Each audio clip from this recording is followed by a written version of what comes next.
Ciao amici del bosco, oggi raccogliamo le patate.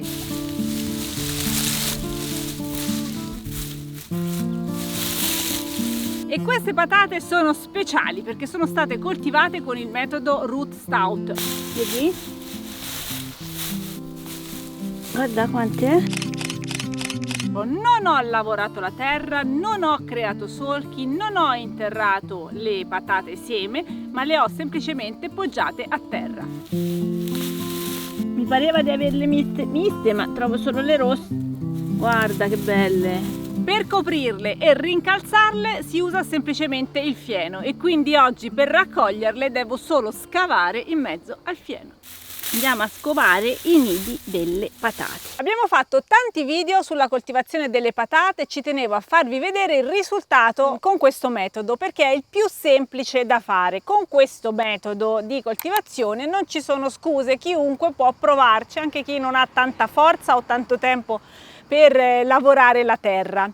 Ci sono tanti metodi naturalmente, abbiamo visto anche l'utilizzo dei mezzi agricoli che sono assolutamente fondamentali quando vogliamo fare un raccolto abbondante o quando addirittura produciamo per vendere le nostre patate, ma è possibile per questo particolare tubero avere appunto una coltivazione anche molto leggera. Il metodo Root Stout, questa signora che vi cito sempre, nasce in America, la signora nasce in America, forse qualcuno già l'aveva coltivato così anche da noi. Lei è una signora che era un'appassionata di orto, una scrittrice anche, che nel secolo scorso negli Stati Uniti ha dato veramente tantissimi consigli e ha insegnato alle persone a fare coltivazioni con il fieno, utilizzando grandi strati di pacciamatura. Alla fine, semplificando sempre di più i processi, è arrivata appunto a suggerire di buttare le patate a terra, distribuirle insomma dove si vogliono coltivare e poi semplicemente coprirle con un alto strato di pacciamatura di fieno, almeno 20 cm. Continuiamo a scavare.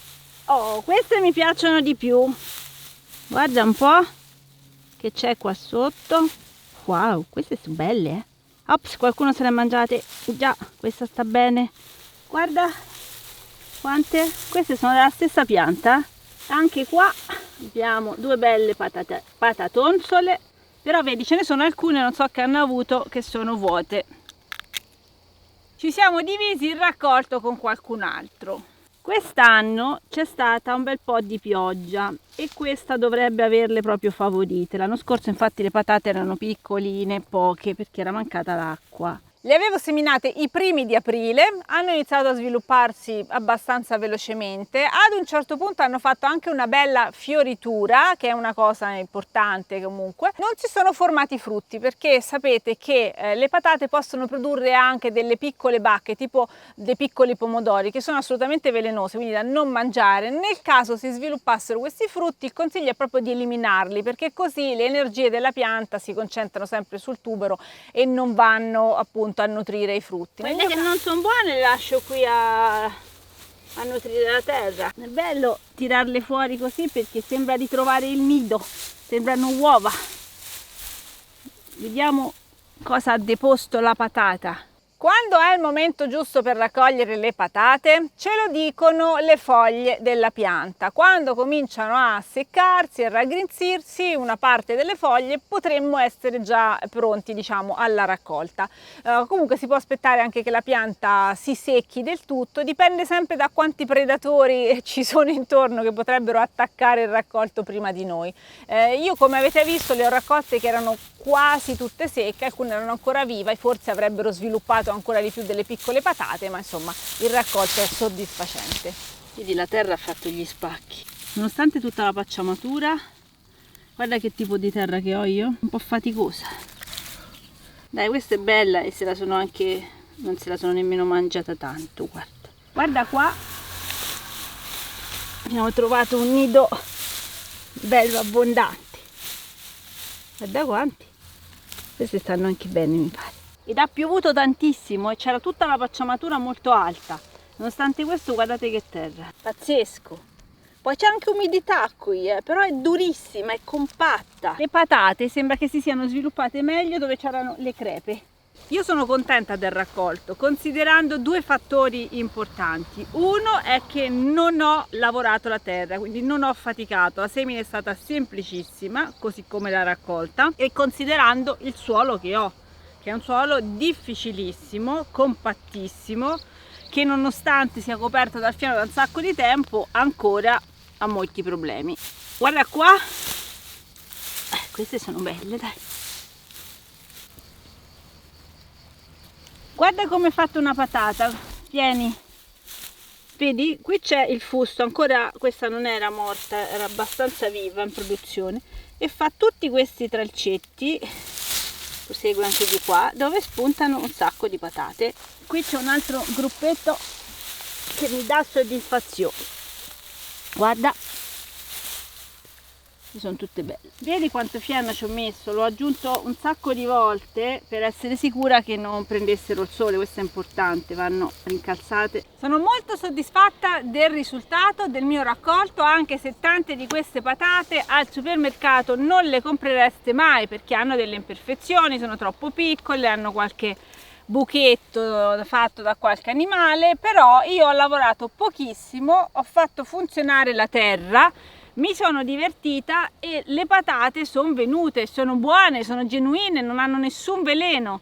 Quindi ripeterò l'esperimento, anzi continuerò con questo metodo, soprattutto il metodo Roost Out. Il risultato l'avete visto. Cosa importante però è ripetere la pacciamatura più volte, perché mano a mano che il fieno si consuma, il livello si abbassa e il rischio è che passi della luce. Le nostre patate invece devono rimanere sempre ben coperte per essere addirittura commestibili, altrimenti si sviluppa la solanina. Questo è il rischio che si corre quando si coltivano fuori terra, ok? Possono diventare verdi. Qui c'è solanina, è una sostanza tossica, quindi questa patata non va bene. Ricordatevi di pacciamare più volte, di riaumentare lo strato mano a mano che si consuma. Le dobbiamo conservare al buio, altrimenti l'azione della solanina di cui vi parlavo si attiverà comunque e quindi le avremo tossiche. Dobbiamo assolutamente tenerle al buio e quindi anche coprirle. Il fieno che abbiamo utilizzato per coltivarle può andare bene anche per la conservazione, quindi le mettiamo in uno strato unico, non sovrapposte come in questo momento, e ci mettiamo poi uno strato di fieno che le copre. L'importante è che il luogo sia anche fresco, non umido, un luogo asciutto, ventilato sarebbe naturalmente l'ideale. Una cantina già va bene, però le patate possono essere anche coltivate come coltura perenne. Se ne lasciate un po' di tuberi nell'orto e non avete troppi predatori, perché naturalmente sono molto buone le patate e piacciono anche ai topolini, vari animali che vi possono raggiungere, più tutti gli insetti che vivono nel suolo, le lumache eccetera, insomma ci sono in tanti che potrebbero andarvele a rubare, ma se quelle che riescono, diciamo, a superare questa dura prova, poi la prossima primavera torneranno a germogliare, quindi si fa la rotazione anche delle patate proprio per evitare che ci siano dei parassiti che si concentrino in quel luogo, ma se non avete un grosso problema di parassiti, le patate possono essere tenute nello stesso posto anche per più anni, quindi risparmiamo ancora lavoro. Queste altre patate che abbiamo tirato fuori oggi, ma soltanto in parte perché le avevamo già raccolte quasi tutte, sono invece cresciute all'interno di sistemi di coltivazione sintropica. Questo altro metodo è molto interessante. Il principio è più o meno lo stesso, facciamo soprattutto fuori terra, pacciamiamo, copriamo molto con materia organica, però in questo caso noi abbiamo creato una zona di concentrazione di nutrienti e quindi le patate diventano un raccolto in mezzo ad una zona di rigenerazione. Ah, perché ha trovato un pezzo di legno probabilmente, non riusciva a crescere bene. Visto che i cumuli sono fatti anche con dei rami di legno un po' più resistenti, le patate hanno avuto anche qualche difficoltà a svilupparsi. Guardate questa che forma assurda che ha assunto, però insomma va bene, è buono lo stesso. Il mio, come avete visto, non è assolutamente un terreno da patate. Le patate sono un tubero, hanno bisogno di allargarsi, vorrebbero un terreno friabile, sciolto, e abbiamo visto una situazione completamente diversa. È anche un terreno difficile per le patate perché mi trovo a bassa quota. Le patate sono cose di montagna, in montagna crescono sicuramente meglio. A me è andata abbastanza bene perché, a parte alcune che sono state mangiate direttamente all'interno della terra, non ho avuto attacchi di dorifora o altre altre cose, quindi sono stata strafortunata quest'anno.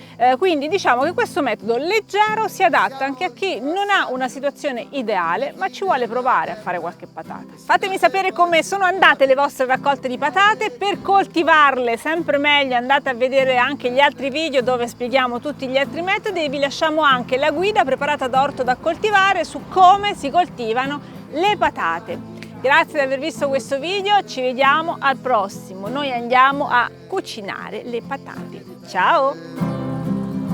Dalla prova della vanga tutto di